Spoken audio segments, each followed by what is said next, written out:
when I was growing up, there's a guy by the name of Wintley Phipps that I really admired. I mean, I loved his music. I loved everything about it. He had the deep voice and so on and so forth. And as I grew older,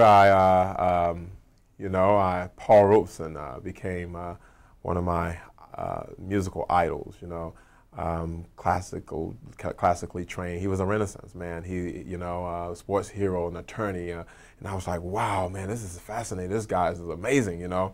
After I started learning more and more about Paul Robeson, I started I respect the fact that he was an activist, and he was, it was a very well accomplished man. That's not only that, an African American man, you know. And so he was one of my biggest inspiration, in the music.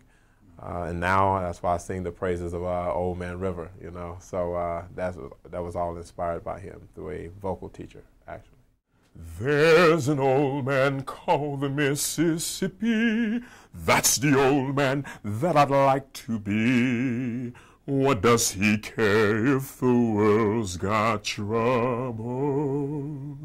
What does he care if the land is free?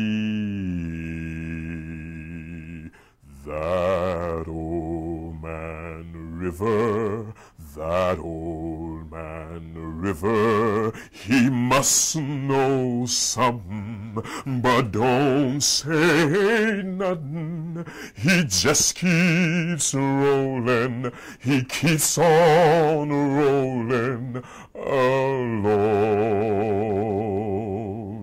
He don't plant taters, he don't plant cotton, but them that plant some is soon forgotten. But old man River, he just keeps rolling alone. You and me, we sweat and strain, body all aching and rack with pain. Tote that barge and lift that bale, you get a little drunk and you lands in jail.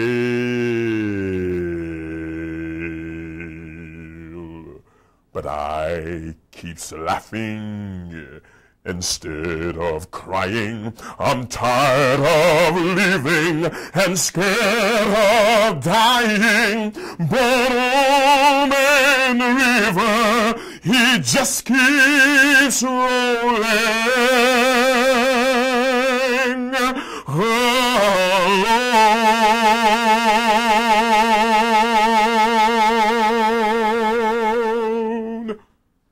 Well, even though the song is not literally talking about an old man floating on a river, you know, I feel that we are all old man river, and we are struggling, you know. It says, you and me, we sweat and strain, body all aching and racked with pain, tote that barge and lift that bale. Then it says you get a little drunk and you land in jail. And so it's encouraging me to just stay on the straight and narrow, you know. But it says, I get weary and sick of trying. I'm tired of living and I'm scared of dying.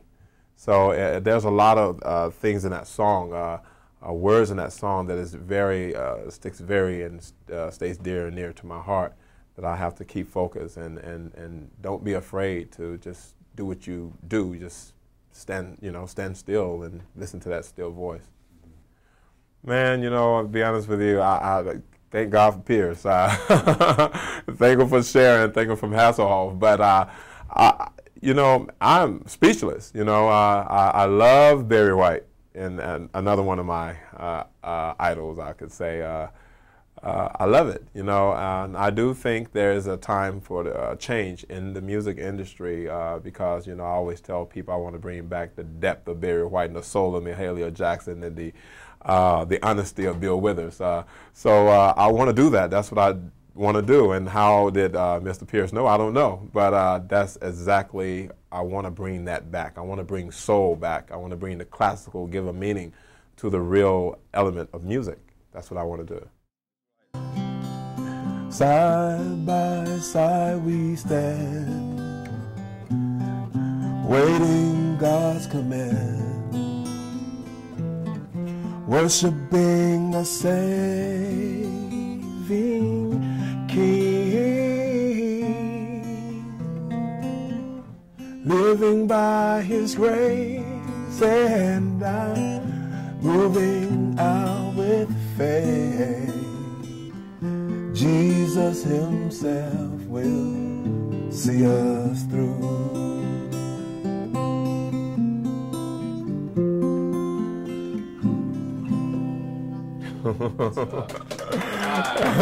Yeah, let me stop here. You gonna give it a guitar, you want to break out something. I got a home in glory land.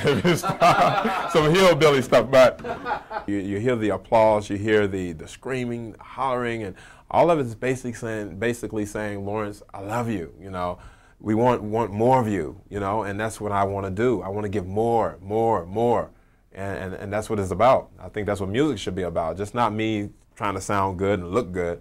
It should be about just giving someone the whole message in a song and hoping that it can just reach into their hearts and, you know, and grab them. So, I mean, and then you talk about the depth of Barry White, and then you're talking about the soul of Mahalia Jackson. You're talking about that gospel, and people always ask where did gospel come from and where the blues, where they both came from the same place. So gospel came gospel, and then along came blues, am I right? So you're talking about, then you're talking about the depth of Barry White and the soul of Mahalia Jackson, then you're talking about the honesty of Bill Withers. You know, so Bill Withers was just smooth with his stuff. Ain't no sunshine when she's gone, you know. So you're talking, you know, so that's smooth with it, you know. Man, you know, I never in my whole entire life thought that I would be nationwide, global, on a stage in front of millions of people. I could not fathom, not one in a million years. When I was 6 years old, from when I started till 12, 13 years, I never thought this would happen. I'm quite amazed, and still, you know, a friend of mine asked me, he said, on my way here, he said, hey, what's going through your head right now? You know, have it sunk in yet, you know? And to be honest with you, I haven't. I know I'm in the motion, I'm in the mood, but it's happening, but it's still kind of, you know, and yeah. What I want to do, man, I want to sing before millions of people. I want to sing on big stages. I want to sing before king and princes. I want to sing, that's what I've always wanted to do. And, you know, it's my dream. Now I feel comfortable and a lot better singing before big crowds, you know, and I enjoy it. I love it, you know. You know, I just love when getting the response from people. Not more so me. Is what I've trained, what I've been working for all these years. Is what I, you know, get a kick out of. And it's like, wow, I finally arrived, you know, or I'm arriving to my destination of success. Being that I am from Mississippi, it drives me very, very much. And being that my grandparents, my grandfather and quite a few relatives, siblings are still living in Mississippi, it drives me to want to do more in the music. And it also, the songs that I sing, and whether it's Negro spirituals or whether it's a hymn, even down to the R&B music, and I kind of go back to the Bill Withers. You know, their soul, and like I said, I want to bring back the soul in music. The thing is that singing certain songs make me feel closer to Mississippi. It makes me feel like I'm creating something, you know, being that Mississippi is 3,500 miles away. So it makes me feel, especially being here in California, it's like, Lawrence, you know what, you have to do something about this. And that's exactly what I want to do. But it brings me much happiness, joy, and a lot of love. That old man river, that old man river, he must know something, but don't say nothing. He just keeps rolling, he keeps on rolling